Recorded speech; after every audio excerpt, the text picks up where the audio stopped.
Oil போட்டாச்சு, சீக்கிரம் வா. நான் வந்துட்டேன் தே. சுட சுட ஆஃப் ஆயில் மர்மோளுக்கு. இந்த வீட்ல என்னலாம் நடக்குது? மர்மோள மத்தியானத்துக்கு வட்டையில சோறு வச்சிருக்கேன்னா, வட்டையில சோறு, சோத்துக்குள்ள மீன் கறி, அதுக்கு பக்கத்துல முட்டை. எதுக்கு தே இவ்வளவு வச்சியே? ஏதாவது ஒண்ணு வச்சா போதும் தே. இருக்கட்டும் மர்மோள, பேக்குக்குள்ள போட்டுக்க போ. சரி தே, ஆபீஸ் டைம் ஆயிட்டு போயிட்டு வரேன். நாத்து போயிட்டு வரேன். உனக்கு பைத்தியம் கீத்தியம் பிடிச்சு போச்சா? இடியா இவ்வளவு நேரம் நல்லா தானே இருந்த, என்னாச்சு உனக்கு? நான் நல்லா தான் இருக்கேன். உன் மர்மோள தாங்கிட்டு கிடக்க.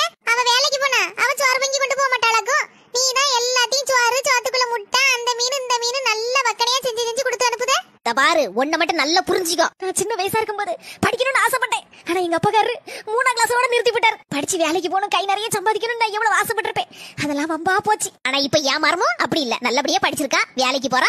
அதை பார்க்க எனக்கு எவ்வளவு சந்தோஷமா இருக்கு தெரியுமா? அவ அந்த குடும்பத்தை தூண் மாதிரி இருந்து தாங்குதா. அவளுக்கு நான் வேலை செய்து கொடுக்கல, என்ன தப்பு இருக்கு சொல்லு? கூடி இருக்க குடும்பத்துல கும்மி அடிக்க வச்சுட்டு போயிடாத. நல்லா இருப்ப. உன் மாமியா வீட்டுக்கு போய் சேரு.